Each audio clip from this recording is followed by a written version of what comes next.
Number అన్ని police స్టేషన్‌లో అప్పచెప్తాం. మీడియాకి ఇన్ఫార్మ్ చేస్తామని చెప్పి వాళ్ళు పదే పదే చెప్పడంతో నా ఫ్రెండ్ ఇంకా పానిక్ అయిపోయి అవి నావి కాదు అని చెప్పి రిక్వెస్ట్ చేయడం స్టార్ట్ చేశాడు. ఇక్కడ వాళ్ళు చాలా తెలివిగా దీనికి సొల్యూషన్ ఇస్తున్నట్టు, సరే ఇవి మీవి కావు అంటున్నారు కాబట్టి ఎక్కడి నుంచి వచ్చాయో అక్కడికే మేము తిరిగి పంపించేస్తాము. కానీ ఆ పంపించడానికి 90,000 అమౌంట్ అవుతుంది. అవి మీరు ట్రాన్స్ఫర్ చేయండి అని చెప్పి అడిగారు. డ్రగ్స్ అని చెప్పగానే నిజమేంటో కూడా తెలుసుకోకుండా అందరూ నన్ను బ్లేమ్ చేస్తారు, మీడియాలో అల్లరిపాలు అవుతానని చెప్పి ఫీల్ అయిన నా ఫ్రెండ్ అమౌంట్ పే చేశాడు.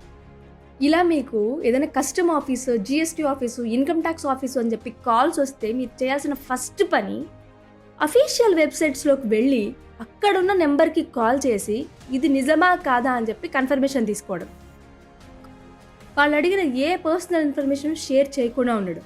అండ్ నెక్స్ట్ మీ బ్యాంక్ అకౌంట్లో ఏదైనా సస్పీషియస్ ట్రాన్సాక్షన్ జరిగిందా అని చెక్ చేసుకోవడం.